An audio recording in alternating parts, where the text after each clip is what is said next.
जी। जो 90% मतलब 1 साल के अंदर 90% फार्म क्लोज हो जाते हैं। हम जब 16 साल के होंगे तो मैं ये झाड़ू भी लगा सकता था, पर अभी मेरे को बोलेंगे कि नहीं कल से तू ये झाड़ू लगाएगा, तेरे को 1 लाख रुपए का पेमेंट है। मैं नहीं करूंगा, क्यों करूंगा? नीलेश जी नमस्कार। नमस्कार। आज हम आपके फार्म पर हैं और एक बहुत अच्छा अरसा आपको गोट फार्म करते हुए हो गया। कब से कर रहे हैं आप गोट फार्म? हम लोग ने 2010 में चालू किया था। 2010 से 2023 आ गई, 13 साल का एक लंबा अरसा होता है और आप एक सफलतापूर्वक अपना फार्म चला रहे हैं। बराबर। हमारे जो किसान भाई या नवयुवा या जो भी भाई करता है गोट फार्म, जानकारी का अभाव रहता है या कोई भी वजह रहती है, उनके फार्म 6 महीने से लेकर 2 साल तक 90% फार्म बंद हो जाते हैं। बराबर। आज हम आपसे ये जानना चाहते हैं, क्योंकि हमारे जो युवा देख रहे हैं या जो भी हमारे दर्शक देख रहे हैं और कहीं ना कहीं इस काम में रुचि रखते हैं और करना चाहते हैं, कम से कम उनको एक फीडबैक मिल जाए कि भाई क्यों बंद होते हैं हमारे बकरी फार्म, किस वजह से होते हैं, हमारे दर्शकों को आज आप ये जानकारी प्रोवाइड कराएं। पहले तो मैं एक बात कहना चाहता हूँ कि सक्सेसफुल फार्मर मतलब ऐसा नहीं होता है कि उसने कभी फेलियर देखे नहीं है जी। उसको भी प्रॉब्लम्स आए रहते हैं, उसके ऊपर उसने सलूशन ढूंढे जी, तो उसके वजह से वो आज सक्सेसफुल है जी। जो ढूंढना भूल गए या फिर जिनमें ढूंढने की इच्छा खत्म हो गई है वो वाइंड अप करते हैं। तो जनरली 2-3 समस्या है अपने यहाँ पे जो बड़ी मेजर समस्या है, उनके पास उनके बारे में कोई बात नहीं करता है। अच्छा। या फिर फेलियर लोग उनके बारे में बात नहीं करते ज़्यादा करके, क्या नॉलेज कम होने के वजह से, या फिर मेडिसिन नहीं है इसके वजह से, या फिर सोचते हैं कि लेबर प्रॉब्लम है, मैनेजमेंट का प्रॉब्लम है, यही मेजर सब प्रॉब्लम्स बताते हैं। पर एक्चुअल में हम आपको 2-4 एक्चुअल रीज़न बताएंगे जिसके वजह से फेल हो रहे, जो 90% मतलब 1 साल के अंदर 90% फार्म क्लोज हो जाते हैं। तो उसका मेजर कारण क्या है वो हम आज डिस्कस करते हैं। पहले तो है ब्रीड सिलेक्शन। अच्छा। एक्चुअल में क्या है कि एक बात और एक है कि हमारे पास जितने भी नॉलेजेबल बुक्स है वगैरह है गोट फार्मिंग के हिसाब से, या फिर तो उसमें जितने के नॉलेज है वो सारी की सारी थ्योरेटिकल है। प्रैक्टिकल नॉलेज बेस्ड ऐसे है, मतलब गोट फार्मिंग कर रहा है बंदा और उसने प्रैक्टिकल शेयर नॉलेज किया है, ऐसा नहीं है। तो इसके वजह से जितने भी बुक्स है, मैं बोल नहीं रहा कि वो गलत है, उन्होंने अपने नॉलेज के हिसाब से सही लिखा है, पर प्रैक्टिकली जो फेस होता है प्रॉब्लम्स वो उधर वहाँ पे है, उससे थोड़ा सा हटके है वो। तो अभी हम एक एक कारण ढूंढते हैं। एक तो फर्स्ट कारण क्या है कि बुक में लिखा है कि गाभन बकरियां लो, सेकेंड थर्ड टाइम जो लैक्टेशन को रहेंगी, गाभन रहेंगी, वैसी बकरियां लो। इसमें प्रॉब्लम क्या होता है कि ये बकरियां एक तो पहले मिलती नहीं है, क्योंकि ये बहुत रेयर है और सबको मदर स्टॉक के लिए चाहिए होती है। तो एंड ऑफ फार्मर क्या करता है, बड़ी बकरियां जो पूरा फुल टीथ है, 8 दांत, मतलब जो 2.5 साल से ऊपर हो गई है। अभी मैं आपको एक सिंपल एग्जांपल बोलता हूँ। जब भी हम आर्मी में भर्ती करते हैं बच्चे, तो कब करते हैं? 16 साल से 20 साल, 22 साल, 25 साल युवा होते हैं। क्यों करते हैं? क्योंकि उनमें सबसे ज़्यादा एनर्जी होती है, एडेप्टेशन पावर रहती है, उनको ट्रेन कर सकते हैं। बाकी का जो उनका लाइफ टाइम है उनको निकालने के लिए उनको ट्रेन कर सकते हैं। अभी यहाँ इधर ही हमारा पहले फंस जाते हैं लोग कि हम लोग बड़ी बकरियां लेके आते हैं। बड़ी बकरियों को एक अलग से आदत होती है, उनको घूमने की आदत होती है, उनका मालिक चेंज होता है, उनका चारा चेंज होता है, उनका एनवायरनमेंट चेंज होता है, उनका शेड चेंज हो जाता है। तो इसके वजह से क्या होता है, वो रेजिस्ट करती है, मतलब एडेप्टेशन के लिए रेजिस्ट करती है। जैसे जैसे हम 30-35 साल के हो जाते हैं, तो हम जब 16 साल के होंगे तो मैं ये झाड़ू भी लगा सकता था, पर अभी मेरे को बोलेंगे कि नहीं कल से तू ये झाड़ू लगाएगा, तेरे को 1 लाख रुपए का पेमेंट है। मैं नहीं करूंगा, क्यों करूंगा? 1 लाख रुपए का पेमेंट भी रहूं, क्योंकि मैं रेजिस्ट कर रहा हूं अंदर से।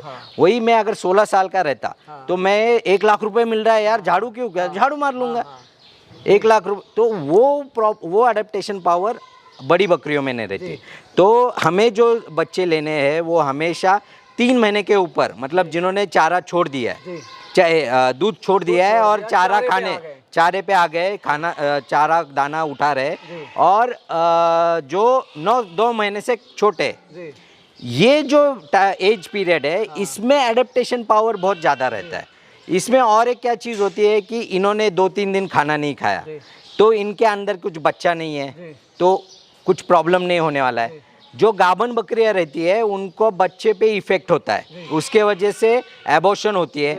सेकेंडली उसका जो बच्चा पैदा होने वाला रहता है वो कमज़ोर पैदा होता है। बहुत बार ऐसे भी होता है कि बच्चा भी अच्छा पैदा हुआ है पर उसको दूध नहीं रहता है फिर, क्योंकि वो ट्रेस पीरियड में हमने उनको शिफ्ट किया हुआ है। तो ये मेजर कारण है, मतलब 50% फार्म्स यहीं पे क्लोज हो जाते हैं। ट्रांसपोर्टेशन की वजह से वो मिसकैरेज भी ज़्यादा मिसकैरेज भी होती है। सभी मतलब अगर आप यंग एज के बच्चे लेते हो तो वो अडेप्टेशन उनका पावर बहुत मैक्सिमम लेवल पे रहता है, वो अच्छी तरह से अडेप्ट होते हैं। आपका यंग मदर स्टॉक बनता है, आपको बुढ़े एनिमल्स नहीं मिलते। आपका जो मदर स्टॉक बनेगा वो यंग बच्चों का रहेगा, वो बुढ़े एनिमल्स का नहीं रहेगा। तो इसकी वजह से आपका लॉन्ग तक चलेगा। ये हो गया फर्स्ट कारण। सेकंड कारण, बहुत सारी बुक्स में ऐसे लिखा हुआ है कि आप जो कच्चे जमीन पे रखो उसको मुरुम डालो, वो सबसे गलत है। अच्छा। उससे क्या चीज़ होती है, पहली चीज़ कोई भी इन्फेक्शन आए, भले उसका बैक्टीरियल इन्फेक्शन हो वायरल इन्फेक्शन हो, वो कभी भी हम उसमें निकाल नहीं सकते क्योंकि वो बैक्टीरिया वायरल अंदर चला जाता है ज़मीन के अंदर। इसको अगर आप इसको कच्चा कोबा भी करते हैं या फिर इसको पैलेट करते हैं, पैलेटिंग करते हैं या इसको ईट का करते हैं, तो जब हम धोते हैं उसको या किसी फॉर्मोलिन या इससे हम धो लेते हैं तो वो वायरल इन्फेक्शन चला जाता है। और एक क्या रहता है उसी टाइम पे फ्लोरिंग के वजह से, और एक क्या होता है टिक्स जो रहते हैं, जो आप इतनी बड़ी फार्म में मेरे यहाँ पे कहीं पे भी किसी भी एनिमल को एक भी टिक, गोचिड या फिर चीचड़ एक भी नहीं दिखेगा।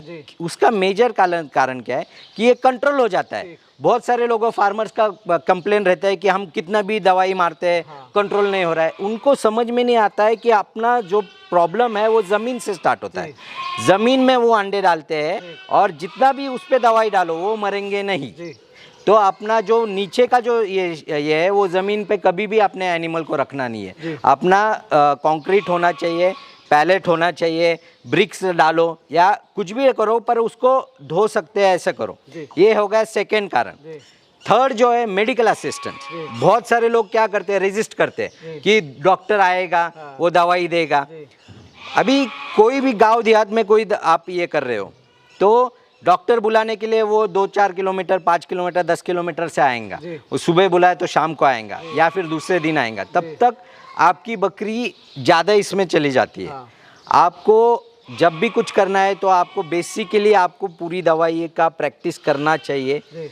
और आपको बेसिक जो दवाई है एंटीबायोटिक, एक एंटीबायोटिक, एंटी ट्रेस, वेदनाशामक, ये आपको एटलीस्ट आना चाहिए। पर ये तो कहीं ना कहीं ट्रेनिंग के बाद आएंगी ना? ट्रेनिंग के बाद आएंगी, पर ये चालू करने से पहले नहीं होनी चाहिए। ये एक मेजर कारण रहता है कि अपने को जब वो एंड स्टेज पे आ जाती है बकरी तब हम उसका ट्रीटमेंट चालू कर देते हैं। उसके बाद फोर्थ कारण क्या है कि अपना चारा मैनेजमेंट।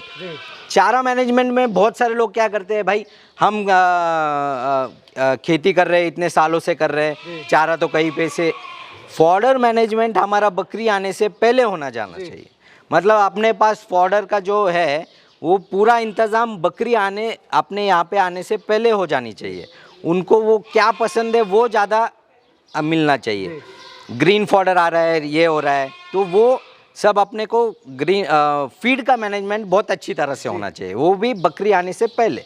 कहीं ना कहीं जहाँ से हम बकरी लाए हैं वहाँ क्या खा रही थी बकरी, वो भी वही करना चाहिए। वही हमें यहाँ भी खिलाना पड़ेगा बराबर। वो प्रॉब्लम किड्स में नहीं होता है क्योंकि किड्स जनरली अडेप्ट हो जाते हैं नए चारे पे भी। वो बड़ी बकरियों में यही प्रॉब्लम होता है कि उनको जैसे 10-15 साल उसने भाकरी और चटनी खाई है, उनको गुलाब जाम खिलाने लगेंगे आप, रहेंगे वो लूज मोशन हो जाएगा। वैसे ही जैसे इंसानों का है वैसे बकरियों का भी है, वही एडेप्टेशन अपने किड्स में अच्छी तरह से हो जाता है। ये हो गया 4 कारण हो गए। इसके बाद आ जाता है वैक्सीनेशन। ये हो गया 5वां कारण वैक्सीन का। वैक्सीन भी क्या होता है कि वैक्सीन का एक कोल्ड चेंज मेंटेन भी नहीं हो पाती है। बहुत बार ये होता है कि सिर्फ नाम के लिए वैक्सीन दे रहे। आपको फ्रेश वैक्सीन आएगा, कोल्ड चेन मेंटेन की होंगी, आप थोड़े ज़्यादा पैसे दे के स्टॉकिस्ट से लेके आएंगे तो तभी आपका एक्चुअल में उस वैक्सीन का फ़ायदा भी होता है और उसको ज़रूरत भी होती है। तभी 6वां कारण क्या है कि डीवर्मिंग। डीवर्मिंग को बिल्कुल भी इम्पोर्टेंस देते नहीं लोग। कोई भी डीवर्मर यूज़ करो, कभी भी दो, कहीं पे भी दो, ये वर्क नहीं होता है। आपने को जो टूल एग्जामिनेशन वो करके हमें फाइंड करना चाहिए कि उसमें क्या है भाई, फ्लूक वर्म है, राउंड वर्म है, टैप वर्म है, क्या है एक्चुअल में, और उसके हिसाब से हमें डीवर्मर देना चाहिए। और क्योंकि अननेसेसरी डीवर्मर भी देने से उनके लीवर पे ट्रेस आता है, रेजिस्टेंस भी डेवलप होती है और रेजिस्टेंस भी डेवलप होता है, एबॉर्शंस भी होती है। हर 6 महीने में अडल्ट को डीवर्मिंग करना चाहिए, बच्चों को हर महीने करना चाहिए, और हर महीने और अलग डीवर्मर से। वर्म का क्वांटिटी है, मतलब आपका फीड का भी कम लगेगा और आपको वर्म भी कंट्रोल में रहेंगी। और ये 6 मेन कारण छोड़ के और भी, जैसे कि आप लेबर के भरोसे ये बिजनेस नहीं कर सकते। सिर्फ लेबर को आप बोलेंगे कि ये करो वो करो, आप ध्यान नहीं देंगे, वैसे फार्म नहीं चलेगा। दूसरा है आपका मार्केटिंग। मतलब ये मार्केटिंग बोलने से अच्छा है कि आपको मालूम नहीं है कि ये एनिमल कहाँ पे सेल करना है। अगर आपको मालूम ही नहीं है कि आप जो बना रहे हो वो कहाँ पे सेल हो सकता है, तो फिर वो एक दिक्कत आ जाती है। ये दो कारण भी बहुत कॉमन है, पर ये भी इम्पोर्टेंट है। ठीक है, ये दोनों भी इम्पोर्टेंट है। और बाकी अगर इसमें ये जितने ये है, इनको हम ध्यान दे के अगर कुछ इम्प्रूवमेंट करते हैं और हमेशा अपना इम्प्रूवमेंट, मतलब कुछ नया सीखने के, इसलिए हमेशा आज भी मैं बहुत सारे पुराने फार्मर्स का वीडियोस देखता हूँ। मेरे को ज़रूरत नहीं है वैसे, मैं देख के वही नॉलेज करता हूँ, पर कभी कभी कोई ना कुछ तो पॉइंट अलग से आता है, या फिर उसने कुछ तो उसके फार्म में अलग से किया रहता है, जो हम अलग से किड्स मैनेजमेंट हो गया, शेड मैनेजमेंट हो गया, इसमें हम इम्प्लीमेंट कर सकते हैं। तो वो सारी चीज़ें भी अपने को देखना चाहिए।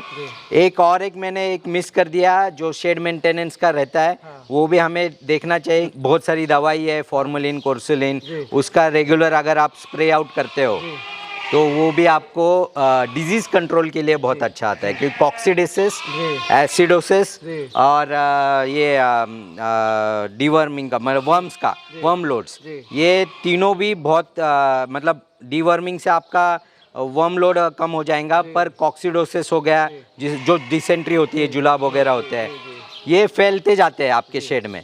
तो इसके लिए अपने पास कोर्सुलिन, डिपिन, ऐसे फॉर्मुलिन, ये सारी दवाई आती है। इनको आप अगर हर महीने आपके यहाँ पे स्प्रे करेंगे तो आपका शेड सिर्फ टिक्स, पैरासाइट से भी कंट्रोल में रहेगा, और वायरल और बैक्टीरियल इन्फेक्शन से। दर्शकों, नीलेश जी ने आपको बकरी फार्म क्यों फेल होते हैं इसके बारे में 6, 7, 8 कारण बताए। यहाँ एक कारण मैं भी आपको बताना चाहूँगा। जो लोग फार्म को विजिटर्स के लिए इंट्रोड्यूस कराते हैं, मान लिया बायोसिक्योरिटी आपने अपनाई नहीं है और कोई भी आपके फार्म में आ रहा है और फार्म देखने के लिए, और आपको भी अच्छा लग रहा है कि मैं अपना फार्म दिखा रहा हूँ, तो आप एक बड़ी मुसीबत में आ सकते हैं, क्योंकि सबसे ज्यादा जो इन्फेक्शन आता है कपड़ों से और जूतों से आता है। तो ये ध्यान रखें कि अपने फार्म को विजिटर्स को इंट्रोड्यूस ना कराएं।